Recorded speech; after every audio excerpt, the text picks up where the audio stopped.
Sidang lanjutan penembakan di tempat hiburan malam Crown di Jalan Iman Bonjol, Samarinda yang menewaskan seorang pengunjung berinisial Dip kembali bergulir dengan agenda mendengarkan keterangan saksi dari Jaksa Penuntut Umum atau JPU.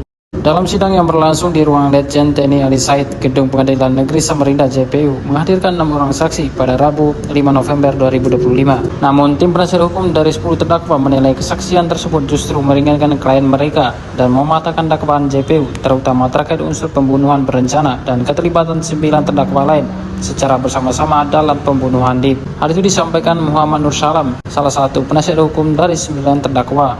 Dirinya juga menyoroti para saksi yang hampir seragam menyatakan bahwa pelaku penembakan hanya 1 orang.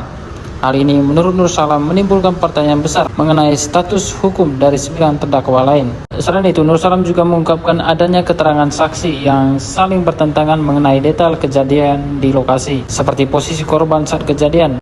Sementara itu, Akbar, penasihat hukum lain terdakwa, juga menyatakan bahwa keterangan ke-6 saksi tidak ada yang mengarah pada unsur pembunuhan berencana sebagaimana didakwa dalam unsur pidana sebagaimana didakwa dalam pasal 340 KUHP. Ia juga mengatakan dari keterangan saksi-saksi yang dihadirkan bahwa tidak ada saksi yang melihat rombongan terdakwa lain di lokasi kejadian selain terdakwa sebagai eksekutor pembunuhan baik di dalam maupun di luar Crown.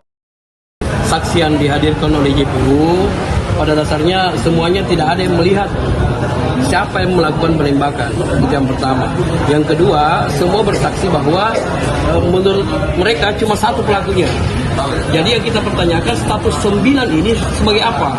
Karena kan kejadiannya menurut keterangan saksi cuma 1 pelaku.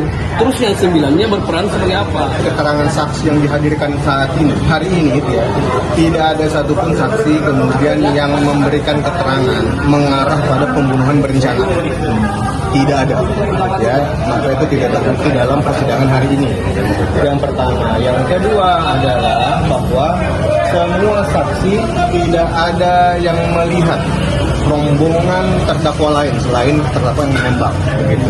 Jadi tidak ada yang melihat baik di dalam Crown maupun di luar Crown, begitu. Nah, sehingga ini mematahkan dan mempertegas bahwa analisa pembunuhan berencana itu tidak terpenuhi. Download Tribun X sekarang, menghadirkan lokal menjadi Indonesia.